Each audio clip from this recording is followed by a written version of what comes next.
Secretariat മുന്നിൽ സമരം നടത്തുന്ന ആശാപ്രവർത്തകരുടെ പോലീസിന്റെ ക്രൂരത വീണ്ടും തുടരുകയാണ്. ഇവിടെ ശുചിമുറിയിൽ പോകാൻ പോലും സൗകര്യം അനുവദിക്കാതെ വഴി തടയുന്ന സാഹചര്യമാണ് നിലനിൽക്കുന്നത്. ഇവിടെ സമരത്തിന്റെ ഭാഗമായി ഇവിടെ എത്തിയിരിക്കുന്ന സാധാരണക്കാരായ ആശാപ്രവർത്തകർ ശുചിമുറിയിൽ പോകാൻ വേണ്ടി സെക്രട്ടേറിയറ്റിന് സൈഡിലുള്ള വശത്തൂടി സഞ്ചരിക്കുമ്പോൾ സമരക്കാരെ മാത്രം കടത്തിവിടാനാകില്ല എന്ന നിലപാടാണ് പോലീസ് സ്വീകരിക്കുന്നത്.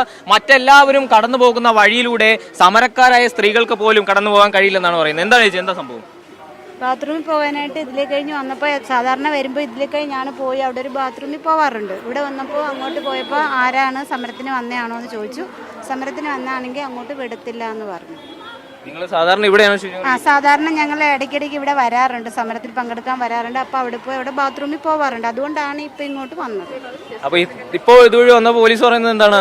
ഇപ്പം സമരക്കാരെ വിടണ്ടെന്നാ പറയുന്നത്. മാത്രമാണ് ഞങ്ങളെ തടഞ്ഞു വെച്ചു. ആദ്യം ഞങ്ങൾ തിരിച്ചു പോയതാണ്, പിന്നെ നിങ്ങൾ വിളിച്ചപ്പോൾ ഇങ്ങോട്ട് വന്നതാണ്.